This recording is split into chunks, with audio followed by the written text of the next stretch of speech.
Welcome to Planet People Mining Season 2. I'm your host, Allison Koppel. Here we present the stories of trailblazers at the crossroads of mining, sustainability, and communities. Hear what motivates top professionals in this field of impactful work. Accompany them as they describe their challenges and explore the issues they tackle. And for our Spanish-speaking audience, busca Planet People Mining en español.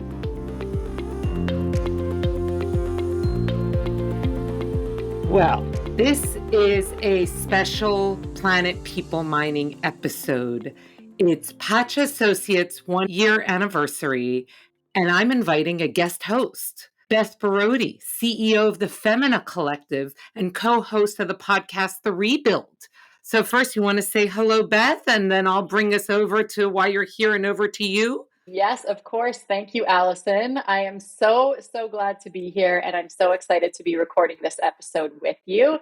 And I can't wait to dive in and share with everyone what we're going to be chatting about. So for everyone, to bring everyone up to speed, a little over a year ago, my corporate role was restructured. I was trying to figure out what I wanted to do. It was an emotional and confusing time. And then I listened to the first episode of your podcast, Beth. I didn't know you then. I know your co-host, Carmen Turner, because we used to work together. But that episode, it gave me this vocabulary for what I was going through, a rebuild period, and this path forward to embrace what I was going through. So flash forward, that was around June, but flash forward on July 12th, I signed my first consulting contract, and I made the decision on that day, I'm going to be a full-time entrepreneur. And so it's only fitting that we came up with this idea, and actually I can't even give the credit to both of us. It's Peggy Bell, that we both know very well, who came up this idea saying, Beth should interview you on a podcast for your 1-year anniversary. So over to you, Beth. I am at your mercy. Well, thank you. And I'm so glad that Peggy suggested this. I was actually just with her today. And when I left her, I said, I have to race home because I get to go and record with Allison right now. So I'm really excited because 1 year is a huge mark. I think with any new venture, new business, whatever you're doing, a new podcast, whatever it may be, I think that first year is the most critical and can be the hardest and the most unique because everything is so brand new in this first year. And so I just really want to acknowledge that for you, that taking the leap and jumping into Pacha Associates and now making it a full year is a huge accomplishment. And so just a huge congratulations to you and to this journey, and for believing in yourself and believing in the services that you know are needed in this industry and what you can provide, and making it the success that you have. So I'm excited to dive into the journey. We're going to chat a little bit about where this decision came from, why you decided to start Pacha, some of the challenges you faced, some of the opportunities, and just really give the listeners a full rounded picture of what this full year has been like for you. Because let's be honest, we are both business owners and entrepreneurs. It's not always rainbow and sunshine. There's definitely some rainstorms that come in there too, but those can also be really incredible moments, both personally and professionally. So I can't believe it's a year. I realized this the other day, and wow, I just really can't believe a whole year. It has been a year. So yeah. It has gone by really fast. But that's a great way to have you start walking us through the journey that led you to create Pacha. Like, what was the vision? What was the driving force behind setting something up yourself?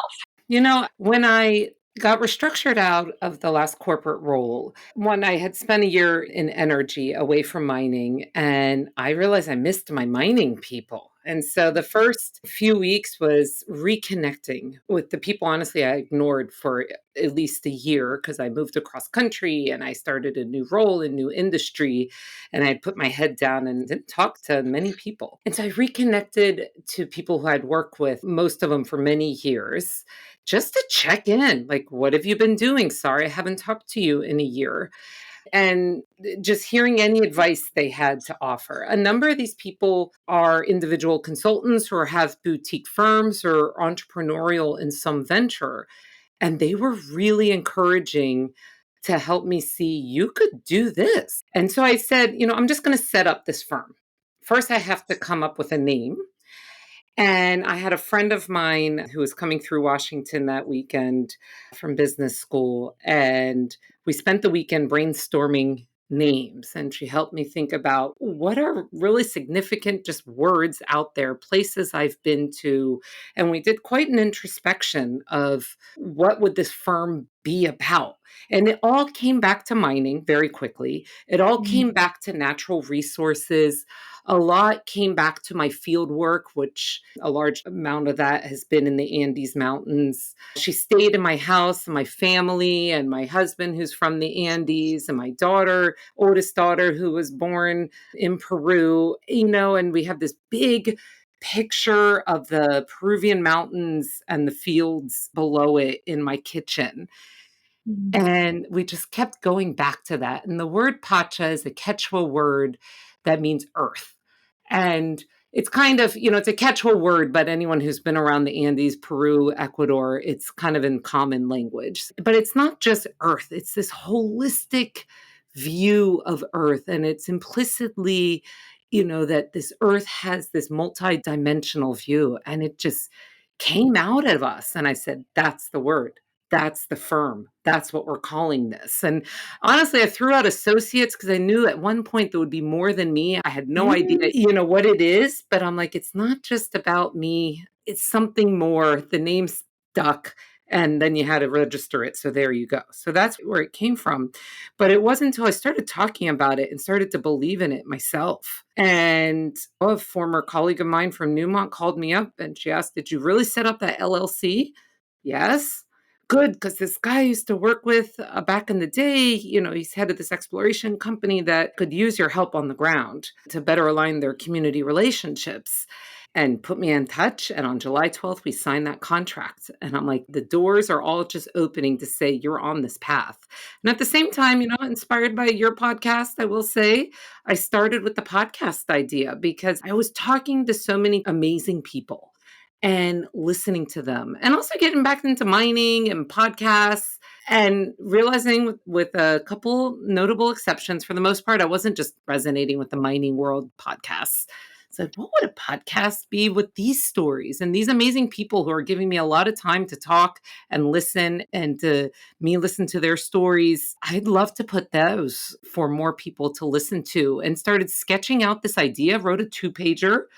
And then my husband's cousin studying to be a graphic designer. She's like, well, I'll sketch out a square and a concept for you visually. And then it was born. And that's what really solidified to be an entrepreneur, that I could put this idea out there, commit to it. Other people start aligning to it. And then it's born. And then I own it. And then I got to do it. And that is That's scary, the hard part right there. thrilling, but it's like, wow. And that's it. You So put it that's out into the world and you make it a thing, and then the real work starts. And so when you were bringing this idea for Pacha together and leaning on your past experience and leaning on this feeling of knowing that you wanted to do something that was beyond you, how did you overcome those hurdles, and how did you decide to define the work that Pacha was going to do and to be that kind of differentiator? Because you are seen in the industry as an ESG expert, you are a community expert.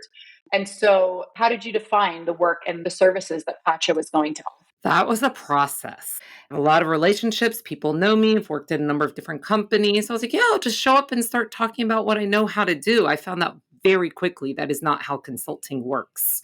You're hired for a service, and that is a different concept than being hired to be a corporate leader or a site leader. And so in the beginning, it was hard to sort out because honestly, in my background, I've done a lot of cool things. At corporate, I like to wear a lot of different hats. I was my main role, like just take Newmont. I was head of social performance, or what we called it at the time. I was part-time chief of staff to the executive for sustainability and external relations. At one point, I was leading the Women and Allies, the employee-led gender diversity and inclusion group.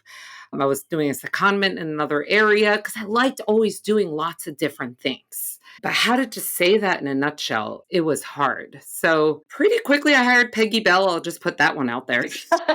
We both did. It's like, it's partly why where we are. Yeah. That was helpful. Thank you, Peggy. And it wasn't just that Peggy and I'm also, I will say, it's good to know what your strengths are. It's also good to know what your weaknesses are. I am visually design challenged, and it wasn't just that Peggy has a much better eye than I do and was able to put together a visually pleasing website.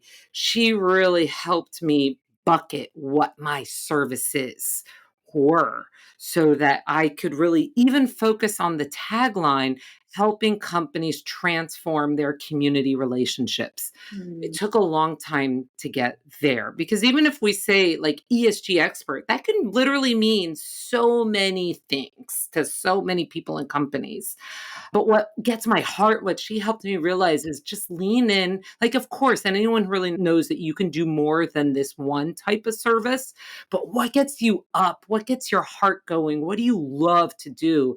And I love helping teams transform their community relationships. I've lived on 4 continents. I've done this work on 6.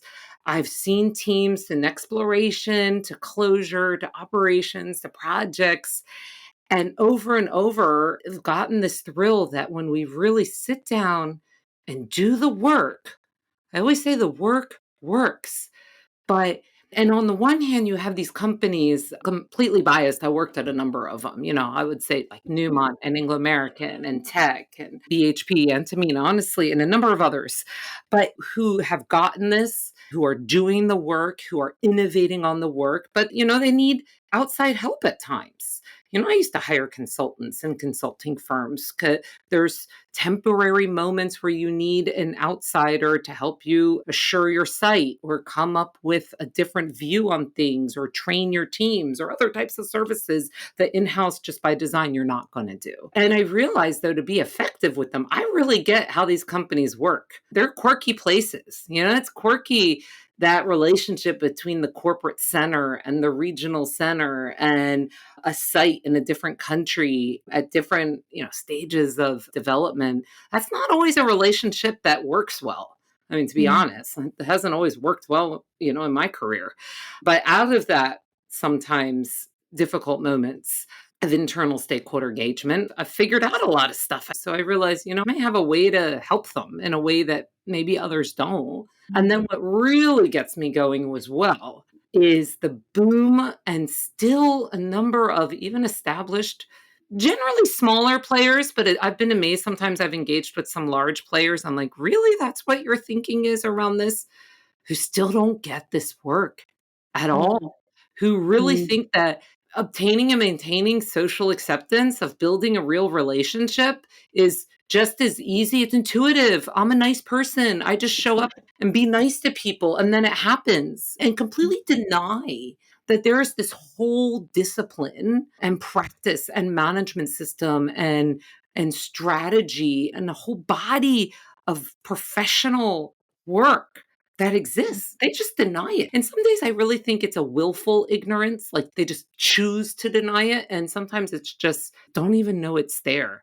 And getting them to, there's always an aha moment where it's like, wow, there is this body of work. And wow, we got to go do that. This is a lot of work. No one told me this was so much work. It's like, well, mm, yeah, geology's a lot of work, engineering's a lot of work, and social performance is a lot of work. mm. No one said this And industry is easy. well, and it doesn't have the same tangibility of what we're used to on the engineering side or the technical side. And so there's still this kind of illusion exactly of what you said of what is this work even and why does it matter? And we often see social performance and community engagement work come to a head when it hasn't worked, when people haven't put that work in and there's now conflict or there's tension or there's unrest or something that now really needs to be managed because there's serious impacts happening on both sides. And so you said something, you said, the work works. And that is so true. But again, people have a hard time being able to conceptualize what exactly is this work. So in this last year, as you have been doing the work, can you maybe go a bit deeper for listeners into what does this work actually look like and who needs it? just to plug right now, I'm trying to build my LinkedIn presence for Pacha Associates. And I'm on this series now on how to build relationships with your neighbors for exploration projects. And using that because as the project progresses, of course, it gets much more complex, but the exploration project, coming out to the field for the first time, the first face that communities meet. Step one is figure out what your neighborhood is. Where are you moving to?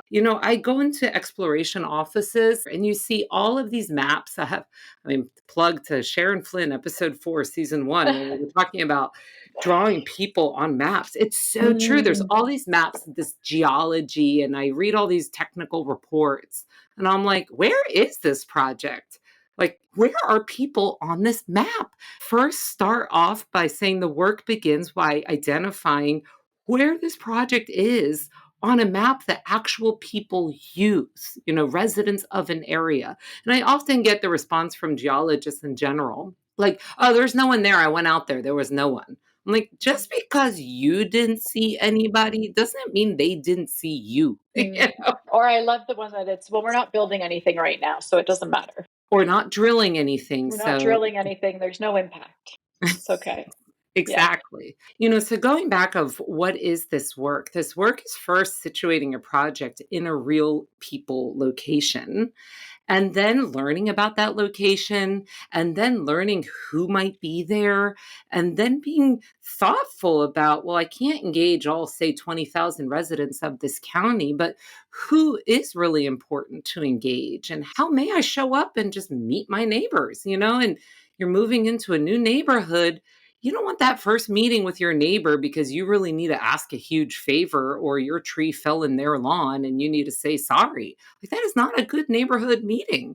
So, I try to put this whole body of work into these steps and use that as a framework to, of course, iterate on. The system does get more complex. And I see a lot who needs this work are a lot of these new projects that are trying to fulfill critical mineral demand and get permitted quickly. And it's like, let's really think about why that permit wasn't happening quickly. Have you even met your neighbors who all of a sudden are asked to be in this very formal hearing? Mhm. To pivot a little bit, because I know going into an entrepreneurial journey, you have Pacha Associates, which is its own thing, it's its own established consultancy, but it is also very personal to you. And it is something that you have poured yourself into and your kind of heart and soul into over this last year. And I'm really interested to know what the thrills have been. What have the thrills been for you personally? How has this changed you as a person? What are the key learnings that you've learned about yourself now doing this for a year that you are really excited to kind of take into the next year and the future beyond that with Pacha? The word thrill is so fitting because that's what this year has been. It has been a thrill like I've never felt before. The only thing akin to it is the day I became a parent. I've always liked meeting different people, especially in this industry. And that's, I talked about that's what gave birth to the podcast and reconnecting to mining. But it's really a thrill that I get to design each day to talk to the people I really want to talk to, period. There are times in corporate or I'm saying corporate generally, just to describe, the last 20 years or so of work.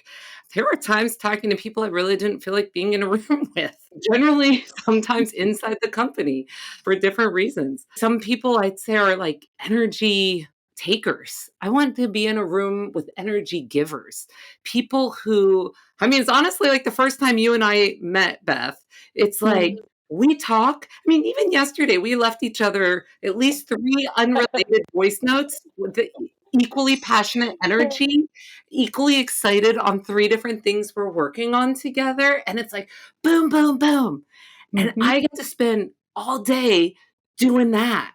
And that is so cool. And then get myself in my work before, every once in a while, there would be a day where it would have been a big presentation I was preparing, or maybe I got to speak at a conference or do a big community meeting or something that I got out of that was like, yeah, that was exciting. If I could just package this feeling up, Like, that's it. That's why I'm in it. Now with my own company, I get to feel that very often.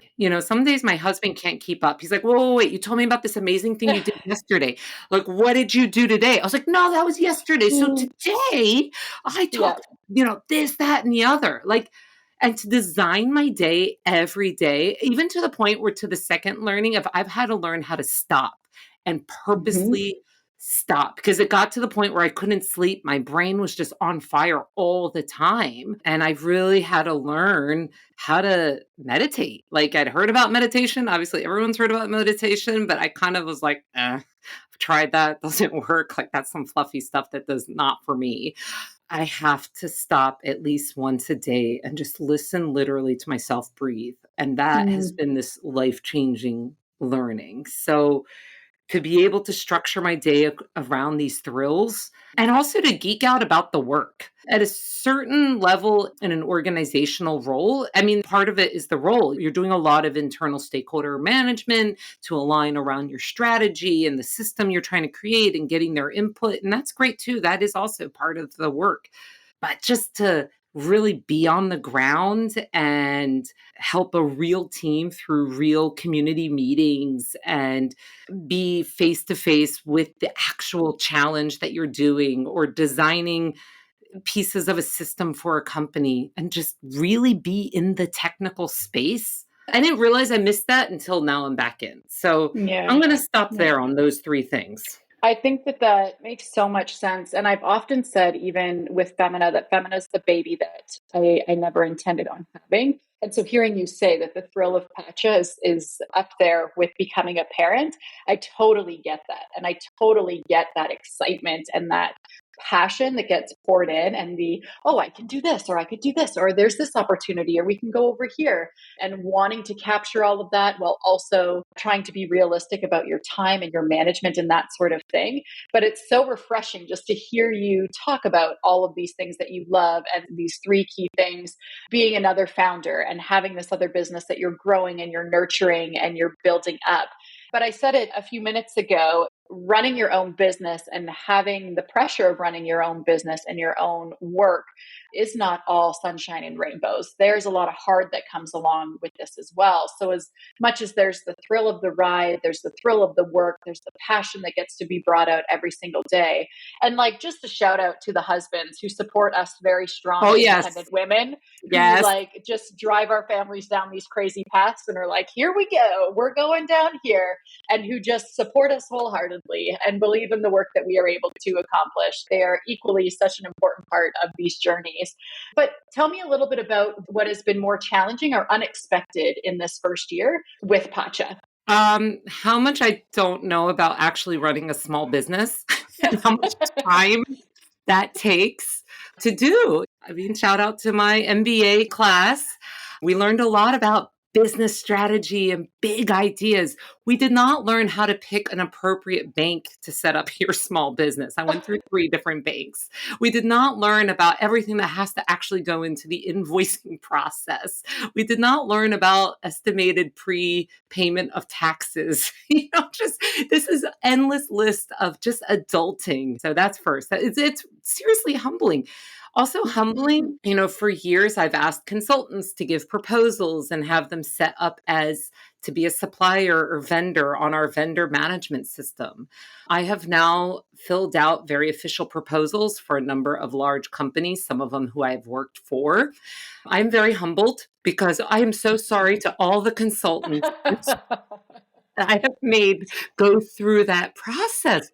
Wow. Just to understand the forms. It's been humbling, like I said, of how to really package up how I'm going to sell this service and be comfortable with that concept. And to really, and the way I got my head around it, and shout out to Artemis Project, this network I belong Mm. to that helps connect female entrepreneurs to the mining industry and companies, is they provided an enormous amount of coaching. It's like, don't think of it as selling. I mean, you really are listening to this company's issues and coming up with how you're going to help them. So Mhm. just come up with that in a way that helps them understand that idea clearly. Someone recently just told me when it comes to selling, it's not about selling, it's about recognizing that you're giving people the opportunity to do something that they never would have known as an opportunity for them had you not put it in front of them. And knowing that you are helping alleviate a pain point and providing them something that otherwise they wouldn't know about. Really like how you just said that. And it's framing an opportunity that they hadn't seen it like that. But once you help frame it, it's like, yeah, we can do that. Are you available to help me with that? And also, oh, and my two interns, shout out to my two interns, Carla and Abel. They are amazing. They each have different, real deep skills. I always used to run the intern program in different roles. And I always love surrounding myself, particularly with young people who I fully recognize know a lot of stuff that I do not know. And for example, Abel, I know you're studying a PhD in computer science and that you spent hours with me just helping me figure out Microsoft.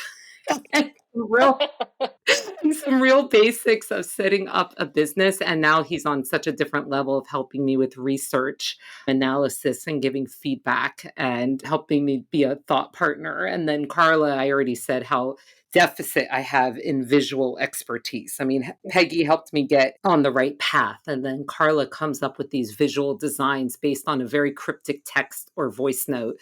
Is this what you mean? I made you 3 different ways of exactly what I meant. Yep. There's really something magical about that Gen Z energy that comes in around that creativity, around the digital world, around taking kind of what we know as business and how we think and have operated in our own careers, and now also coupling that with the freshness of that Gen Z perspective and that younger perspective on how to communicate it, how to get it out into the world. And I'm wondering if, with those learnings that you've had from them and from others who have helped you with Pacha, what's changed or evolved for you in this year from what you initially set out and thought, this is what Pacha is going to do, this is the services that we have. Now being a year in, what's changed or evolved for you? Just one more thing on interns. I met your intern Mm. today, Cash. Oh, isn't she the most Amazing. wonderful?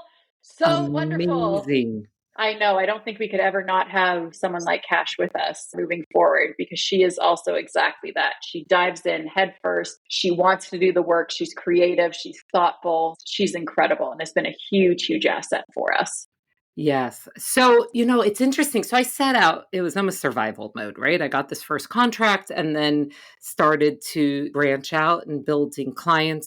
And then all of a sudden I realized it's pretty amazing because I still have a number of my initial clients who are continuing roles with those companies and they've been evolving. What's evolved is starting to create this ecosystem of collaborators. I'm growing through just direct client work. And then I'm also growing through a web of collaborators. So, for example, I'll call out Brooks and Nelson. It's a specialized recruiting firm in mining. And Jill Nelson, who's been a longtime mentor of mine, and I decided to go on this venture together to specifically look at social performance roles because the recruiting for these roles, as Mm. we talked about, it's not an off the shelf discipline. There's not like one school that you just go to. It's really a network based role. It's a hard to understand and design role. And I have that network, I get the role. And so we have this collaboration agreement to source those roles. And that's a different type of arrangement. I also have an agreement with Steward Red Queen, which is a boutique firm I used to work with at Newmont that does economic impact assessments from this real local community level. They really spell down not just how many taxes this project's going to generate in jobs, but what does that really mean for this community? And so I'm playing around with different models of growth and collaboration. And then like Vaconic and Kieran Moffat and this company community trust tool that's amazing. And we're trying to see together how to grow this tool across the US mining industry. And that business relationship has multi-facets because I'm realizing, and then I bring them into a conversation with maybe I have this amazing role with IWIM. People may identify it as International Women in Mining, but really trying to identify more as beyond gender of how do we really diversify and create an equitable and inclusive industry. But I have a permanent role with IWIM as relationship manager, and that sees across 21 corporate partners across the industry. And so already you're starting to get probably lost in my story because it's this web, it's this ecosystem. And there's a few other companies and organizations there, even just what you and I are collaborating on in the Femina Collective. We Mhm. don't really even have a name for it, but I like collaborating with you and bringing together some of these companies and people. And we're starting to do that now through the investors. And it's like, I don't know what this is yet, but there's something there to bring Mm. together these other entrepreneurs, these other companies, these other small ventures together in this ecosystem. And we're all committed to transforming community relationships. We Mm. see them from different tentacles and go off in different ways, but there is a core there. I want to sit on that because that to me is going to be something. Maybe you can help Yeah. me brainstorm what that could be.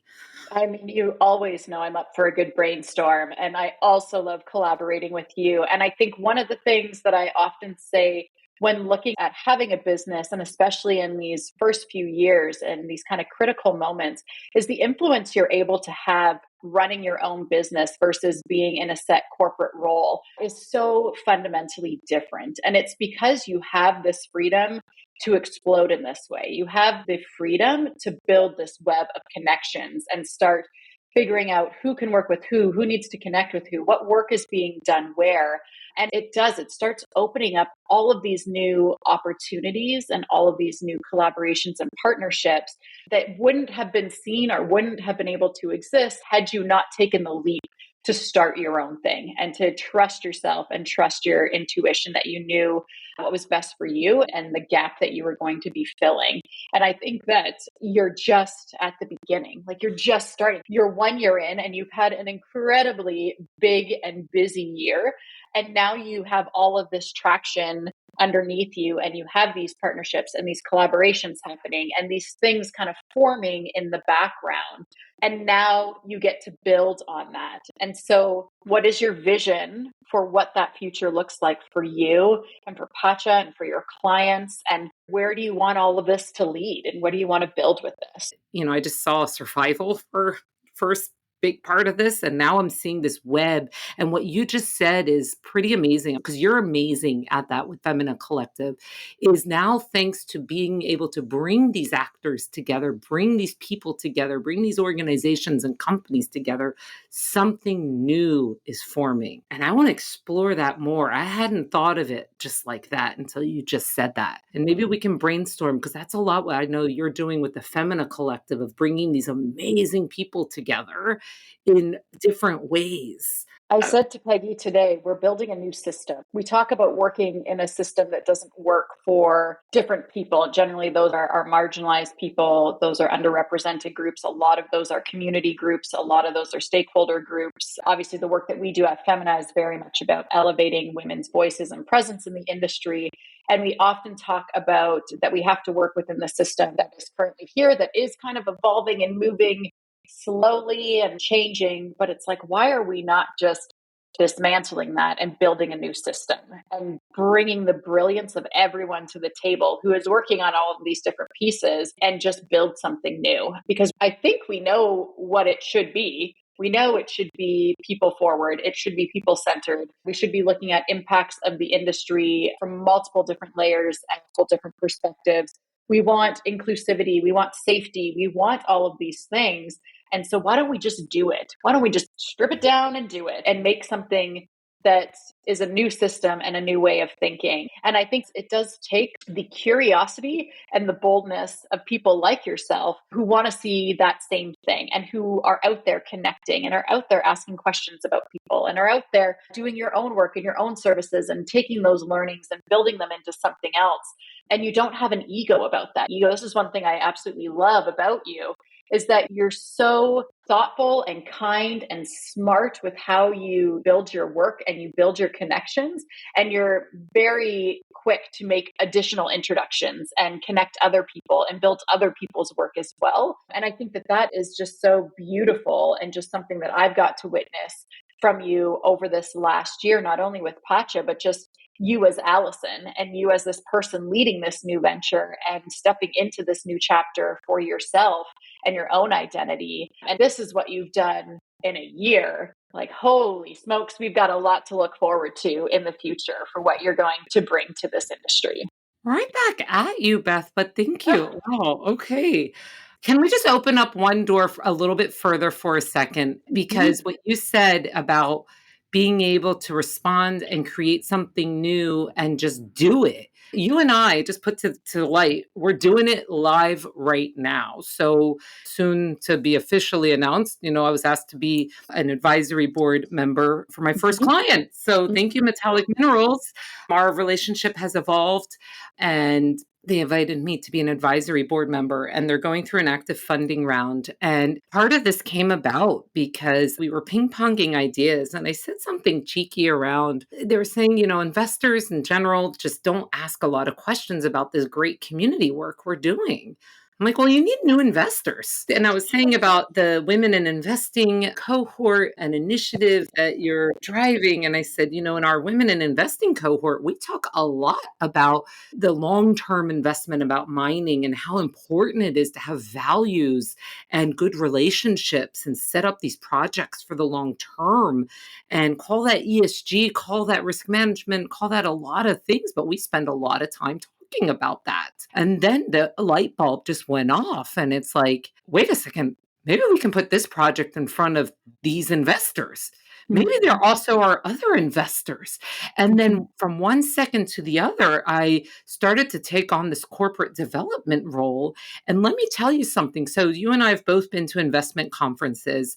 I'm sure you've also played How Many Women Are in the Room, see if you can get to two Mhm. Mhm. fingers. And that's part of your impetus for starting the amazing work around Project Momentum and women in investing that you're doing, is to how do we just change this to just we have different people in the room. So I'm on this corp dev path right now, and I'm Mhm. connecting with different people in companies who I hadn't connected with before, but leveraging because most of my contacts are in the sustainability space. And I'm like, hey, can you connect me to your corporate development colleague? Because how do you even present a project? Or maybe I know the person directly, how do you present a project? And they email me back and they set up a meeting. And it is such a zing. It's like, oh my God, they got back to me. This financing deal might happen. And I'm so in it right now. I have no idea what's going to happen. But now I'm Yep. flashing back to like some of these investor conferences, and they're kind of like what I imagine fraternities are like. They're like Mhm. guys just going on and on, like, I got this deal and I got this deal. I can't Mhm. wait, Beth, till like we and this women investing cohort and this new reality cohort are all sitting around. It's like I'm not that personally big into sports, but now I get it. Like it must Yeah. feel like this, where they email you back and you set up the meeting. And if I get one of these deals to happen, that's just going to be so exciting. And if I can be in an ecosystem around the people and organizations and collaborators that I just described, having this feeling, Yep. wow. Well, 100%. And I think on this, especially when you came and you said, hey, there's this financing round that's happening, this company that I'm involved with, can we get it in front of them? I mean, that thrill for me was like, this is it. This is what we want to be doing. And we sent that out to 117 women. And those are 117 women who have either expressed interest in saying, I want to be investing in the industry. I want to learn more about projects that are doing funding rounds right now. It was to our network and our connection. And I can guarantee you that no one else has that same access to this type of investor and this type of woman. This is new. This is brand new. And even the smallest things of some of those individuals responding back to us saying, yeah, I want to be a part of that meeting. That gives me the thrill. That gives me the thrill of this Yes. is something new. They're doing it. They're seeing it. We're creating this. And I think on that same line is even after our first cohort of the Women and Invest program, I've had women reach out to me from that cohort who have written and said, I just did my first private placement. I would have never done it without that course. And we're seeing Really? women take this action and do it. And it is, they're like, I'm asking the questions around what are you doing with your stakeholders? What are you doing to put people first? How are you making sure there's diversity in your leadership? And that to me is like the best feeling in the world because it's like we Yes. are doing it and the impact is happening. And I think it doesn't happen in silos. It happens because I know Allison, and Allison's putting me in contact with this person, or I know so and so, and we're making this work. And I think one of the things with women in particular is not only do I celebrate the moment of like, oh yeah, like I've helped make that deal happen, but it's like I am actually celebrating that woman, that she now has the knowledge and tools and ability to make that decision herself and to participate in something where we haven't been welcome to participate at an equal level yet. And that to me is being able to celebrate that is huge and is so exciting for what I think the industry has in store for it at large. And it all comes down to these collaborations and this networking together. Yeah. Yeah. So I think to answer your question, let's do this next year. Like, let's Done. Okay. Twist my arm. Yeah, we can do this next let's year. continue on this. Somehow, I don't know, keep going on that. Yeah. Well, Allison, this has been really, really incredible. I think, again, you have had such a big year with Pacha and for yourself. And I just want to just congratulate you again, because I do think this first year always comes with the highest of highs and the sometimes lowest of lows when those mortgage bills just keep coming out each month. Each And month. so each month, they don't give you a break ever. And so I just want to really congratulate you for completing this first year and for putting the work out that you have and for having the impact that you've had and just the importance of the work that you are doing and the importance of putting people first and understanding when you were talking about people need to be on the map, it's not just your geological findings, it needs to be people as well. Like that is so key. And talking about the work works, put the work in to know who the people are, where your projects are. Like what you are doing is so, so important to set people up for success. So I can't wait to see what else you do. And I'm so, so proud of everything that you've achieved in this first year. Oh, well, thank you, Beth, and thanks for agreeing to be my guest. Oh my gosh, Um, of yeah, course. Of course, of yes, course. It was an honor to be able to do this with you. great. Well, thank you, Beth. Take care. Thank you.